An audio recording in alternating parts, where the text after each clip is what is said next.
Hi అన్న. Hi అన్న, నమస్తే.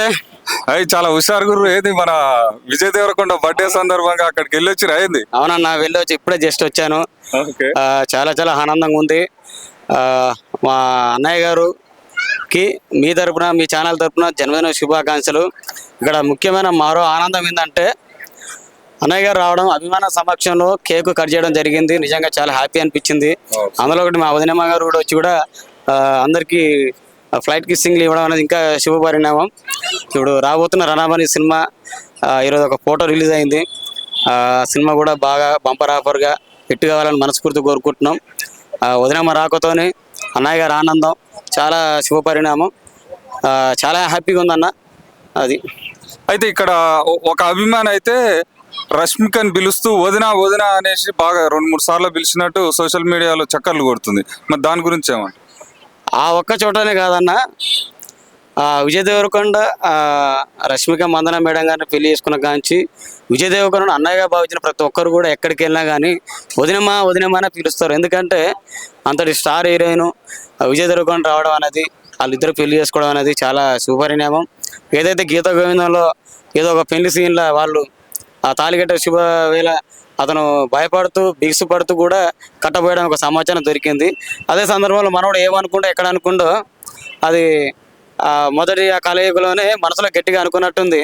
మనోడు కొంచెం గట్టిగానే మూడు ముళ్ళు వేసాడు. దాని తర్వాత మనసులో గట్టిగానే తర్వాత వేయాలనుకున్నాడు. అదేది ఇప్పుడు జరిగింది.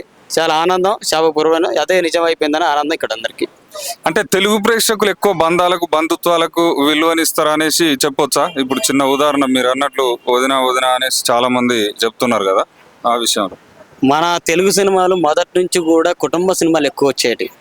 ఒకప్పుడు రాఘవేంద్రరావు కానీ, ఇప్పుడు రామానాయుడు కానీ, ఇప్పుడు చాలా సినిమాలు ఉన్నాయి. ఫ్యామిలీ సినిమాలు, కుటుంబ సినిమాలే ఎక్కువ చూడడం వల్ల బంధాలు బంధుత్వాలు అనే అదొక అనురాగాలు చాలా ఉంటాయి. పుష్పలో బాబాయ్ సీన్ ఒకటి ఉంటుంది మీకు.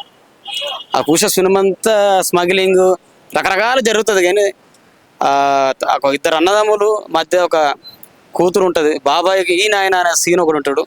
ఆ ఒక్క సీను ఎంతమందిని మనసులు కదిలించే ఏడిపించేది కూడా. అటువంటి బంధాలు బంధుత్వాలు కలిగిన తెలుగు సినిమా ఉన్నది. కాకపోతే ఎక్కువ బంధాలు బంధుత్వాలకు ఎక్కువ విలువిస్తారు. అయితే రేపు భవిష్యత్తులో మళ్ళీ వీళ్ళ కాంబినేషన్ వచ్చే అవకాశం ఉండొచ్చా?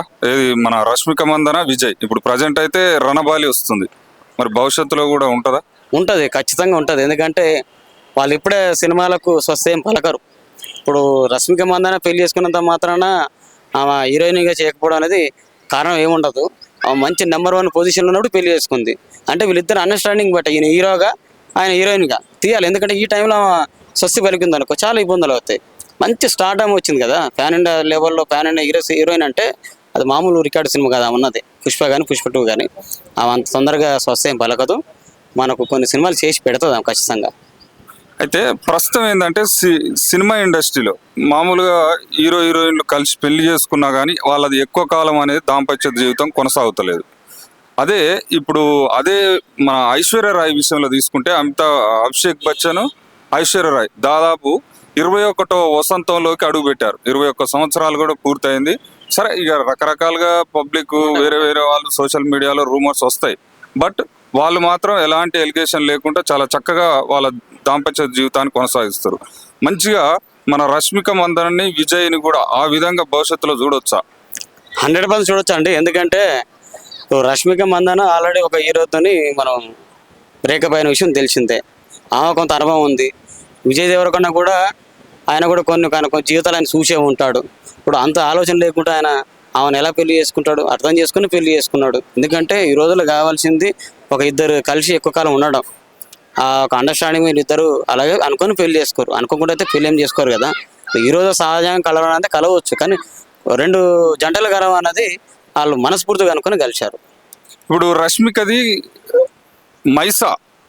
మైసా సినిమాలో ఒక గోండు గిరిజన జాతి బిడ్డగా పాత్రలో అసలు లీనమైంది, మొత్తం జీవిస్తున్నది అనేసి దర్శక నిర్మాతలు అయితే చెప్తున్నటువంటి సందర్భం చూసాం.